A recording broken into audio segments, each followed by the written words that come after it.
9 October world sight day. आज world sight day है और इसकी थीम है लव योर आइज, यानी कि अपनी आंखों से प्यार करिए। तो इस वर्ल्ड साइट डे में आज हम बात करेंगे अबाउट ग्लूकोमा या काला मोतिया, जो कि ऐसी बीमारी है जिससे इरिवर्सिबल डैमेज हो जाता है आई पे और ब्लाइंडनेस भी हो सकती है। मैं हूं doctor Mohita Sharma, senior eye specialist and refractive surgeon eight Tirupati eye centre, जो कि नॉर्थ इंडिया का one of the largest I hospitals है, सेक्टर 33 नोएडा में। और मेरा एक्सटेंसिव काम है ग्लूकोमा या काला मोतिया पे, और मेरे साथ हैं डॉक्टर स्नेहा दीक्षित, जो कि सीनियर कंसल्टेंट हैं at Tirupati eye centre and she is also a glaucoma specialist. Her super speciality is glaucoma. तो जब ग्लूकोमा की बात कर रहे हैं तो सबसे पहले डॉक्टर स्नेहा, मैं आपसे पूछना चाहती हूँ कि ग्लूकोमा या काला मोतिया होता क्या है और इसको काला क्यों कहा जाता है? ग्लूकोमा आंखों के नस की बीमारी होती है जिसमें जो डैमेज होता है वो परमानेंट होता है, और ये एक इरिवर्सिबल डैमेज होता है। जो डैमेज एक बार हो चुका होता है तो वापस नहीं आ सकता है। इसे काला मोतिया हम या तो सबलबाई के नाम से भी जानते हैं। इसे काला मोतिया इसलिए कहते हैं क्योंकि ये अच्छी बीमारी नहीं है।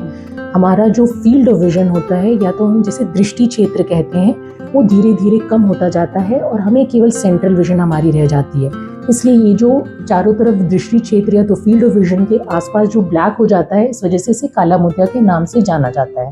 तो लेकिन ये हो कैसे जाता है, इसमें प्रेशर कैसे बढ़ जाता है डॉक्टर स्नेहा? काफी लोग हमसे पूछते हैं, तो आप हमें बताइए। जी जरूर मैम। ये हमारे आंखों का मॉडल है। अगर आप इसमें देखते हैं तो आंखों के एक पार्ट में एक एक्विस ह्यूमन नामक फ्लूइड जो है रिड्यूस होता है। इसका निकलने का रास्ता नॉर्मली प्यूपिल के थ्रू फिर एंगल से निकलता है। अगर इसके निकलने के रास्ते में कहीं भी कोई रेजिस्टेंस, कोई ब्लॉकेज या कोई भी दिक्कत है तो ये आंखों का प्रेशर बढ़ा सकता है, और जब आंखों का प्रेशर बढ़ता है तो आंखों की नस जो पीछे होती है उसमें डैमेज होता है और इस तरीके से ग्लूकोमा हो जाता है। एक बार नस डैमेज हो जाए तो क्या हम उसको वापस कर सकते हैं? जी नहीं, इसीलिए इसे काला मोतिया भी कहते हैं, और ये हमारे लिए इसके बारे में जानना भी बहुत जरूरी है। तो इसलिए हमें ये जानना बहुत ज़रूरी है। जैसे डॉक्टर स्नेहा ने बताया कि इरिवर्सिबल डैमेज है, तो हमें ये जानना जरूरी हो गया कि कौन ऐसे लोग हैं जिनको ग्लूकोमा हो सकता है। तो ऐसे लोग वो हैं जिनकी एज 40 से ज़्यादा हो। एनीबडी और everybody more than 40 years is at a risk of glaucoma. इसके अलावा ऐसे लोग जिनको डायबिटीज़ हो या वेरी लो बीपी हो, हाई बीपी के अलावा वेरी लो बीपी हो, उनको भी ग्लूकोमा का रिस्क बढ़ता है। जिन्होंने कुछ स्टीरॉइड मेडिसिन का इंटेक किया हो, या तो ड्रॉप्स के फॉर्म में या टैबलेट के फॉर्म में, उनको हाई रिस्क होता है ग्लूकोमा का।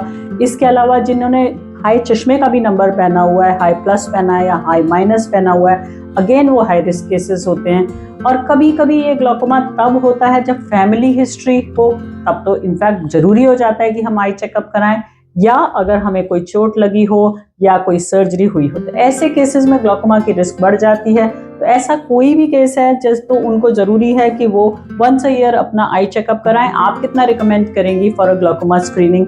वंस अ ईयर काफी है या और फ्रीक्वेंट या देर में होना चाहिए? मेरे अकॉर्डिंग हमें पहले तो स्क्रीनिंग करनी पड़ेगी कि किसको ग्लूकोमा है।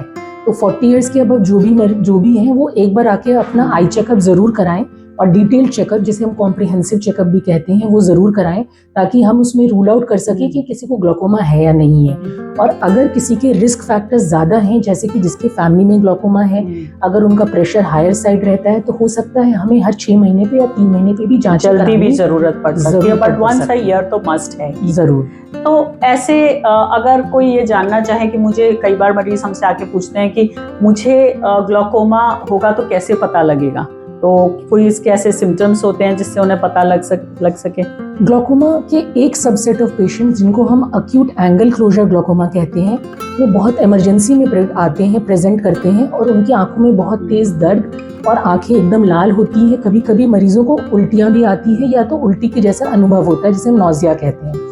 ये सिम्टम्स बहुत ही कम परसेंटेज ऑफ पेशेंट्स में होते हैं। मैक्सिमम नंबर ऑफ पेशेंट्स में या तो वो एसिम्प्टोमेटिक होते हैं, यानी उसके कोई लक्षण उनमें नहीं होते हैं, या बहुत माइनर फॉर्म में हेडेक, कभी कभी चश्मा जल्दी जल्दी बदलना, आंखों में दर्द होना, और कभी कभी ऐसा भी होता है कि जब वो मूवी हॉल में जाए तो उस समय उनको कभी आंखों में दर्द ज्यादा हो जाए। ज्यादातर केसेस का मतलब ऐसे होंगे कि जिनको कोई सिम्टम ही नहीं होगा, कोई सिम्टम नहीं है। शायद इसीलिए हम लोग रिकमेंड करते हैं आजकल की हर 40 इयर्स के बाद, या कोई हाई रिस्क फैक्टर हो तो हर साल चेकअप कराएं। जरूर। ये बीमारी ऐसी है जैसे दीमक लकड़ी को अंदर से खोखला करती रहती है और बाहर से वो अच्छा दिखता है। तो ये बीमारी भी अंदर से आंखों को खराब करती जाती है।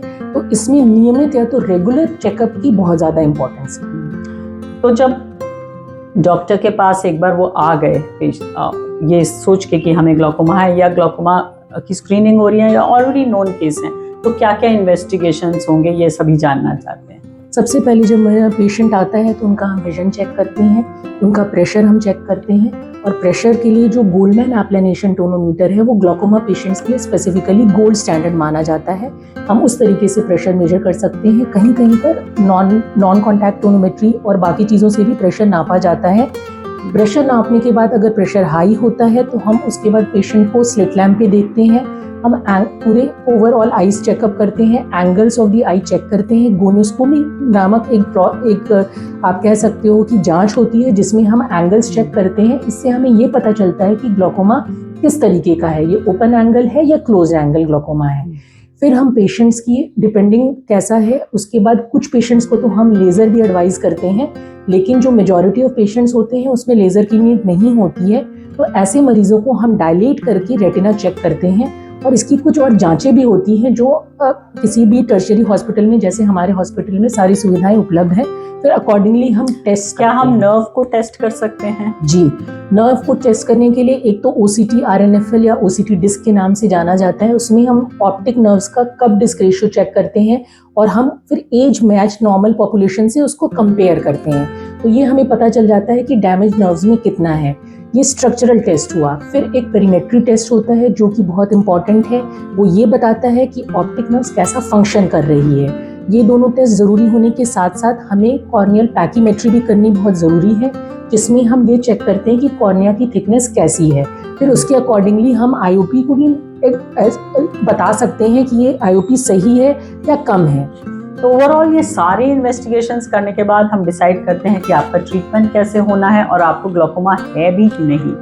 अगर एक बार ग्लूकोमा डायग्नोस हो जाए तो ट्रीटमेंट होगा इन द फॉर्म ऑफ, जैसे डॉक्टर स्नेहा ने कहा, या तो कुछ केसेस में लेजर हो सकता है या बाकी मेजॉरिटी केसेस में आई ड्रॉप्स। बट एक बार आई ड्रॉप शुरू हो जाए तो वो लाइफ लॉन्ग चलनी होती हैं। तो जब तक हम श्योर नहीं होते तब तक सारे इन्वेस्टिगेशंस करके तब तक आपका हम ग्लूकोमा ट्रीटमेंट नहीं शुरू करते हैं। और एक बार शुरू हो जाए तो लगातार उसको करते रहना है और बीच बीच में चेकअप कराना है। कुछ ऐसे भी केसेस होते हैं जहाँ सर्जरी की ज़रूरत पड़ती है अगर आई ड्रॉप से कंट्रोल नहीं होता। इसके लिए सर्जरी है, लेकिन सर्जरी सिर्फ चीज़ों को स्टेबल करती है। उसके बाद उसमें जो डैमेज हो सकता है उसको तो हम वापस नहीं कर सकते। इसीलिए हम कहते हैं कि अर्ली डायग्नोसिस हो, अर्ली ट्रीटमेंट हो, जिससे हम उसको स्टेबल रख सकें। तो ये है ऑल इन्फॉर्मेशन अबाउट ग्लूकोमा या काला मोतिया। And as we said, it is world sight day and if you love your eyes, go for a glaucoma screening today and get your eyes check. एक glaucoma screening में कितना time लगेगा, कितना time लेकर लोग आएँ, ये जनरली जानना चाहते हैं। आधा घंटा, 1 घंटा, कितना? 1 घंटे के अराउंड टाइम लेकर के आना बेटर है। 1 घंटा अपने लिए रखें हमेशा और साल में एक बार और अपनी आइज का चेकअप कराएं। Thank you so much.